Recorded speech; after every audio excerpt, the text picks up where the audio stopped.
Hello, it's Jason Akers from the Self-Sufficient Gardener podcast with another Front Porch review.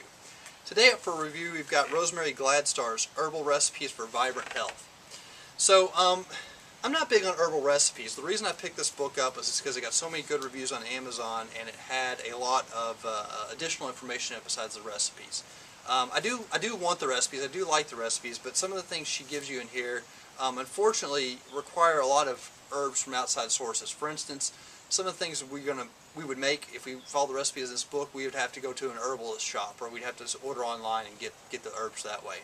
I was kind of looking for more of a book to show me, you know, things I can grow in my own garden right now. What can I do with them?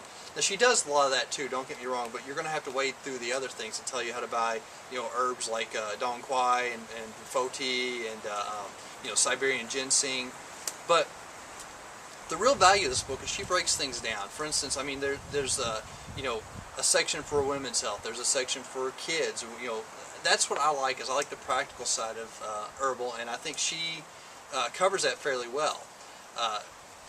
Also at the back is like an index of the specific herbs, and I found that pretty valuable too, because not only does she just tell you, you know, what the herb is and you know, its benefits. She tells you what parts you can use, what the benefits are of the specific parts, suggested uses.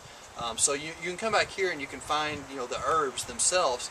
Then you go back to the front and find out, you know, for instance, here's a high calcium children's tea.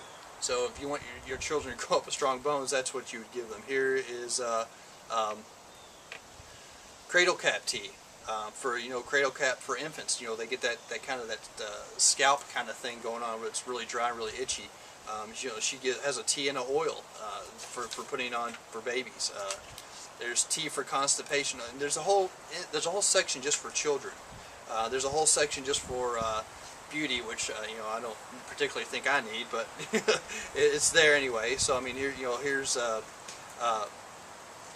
things that if you're sick. Here's what she calls throat coat drops, which are licorice root powder, slippery elm, echinacea, golden seal, peppermint oil, and carrot powder.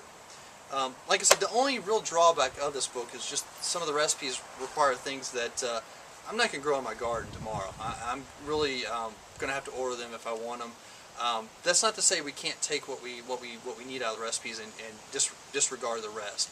I'm sure the herbal remedies have, you know, certain elements that work together or work better together, but just unfortunately for someone who wants to be more self-sufficient, we're not going to have that option. That being said, this is a thick book, and it comes from Story Publishing, and really it's a very good book. It has a lot of information in it. Like I said, that one drawback, I knew that going into it though, so I mean, if you know that going into it, I still highly recommend picking up this book if you're trying to start out as herbal. All the recipes in it seem pretty safe. There's nothing that she's telling you, don't consume too much of this or too much of that. They're all pretty safe recipes, and you know, from past knowledge and things we know about herbal, they seem to sound like they would be effective.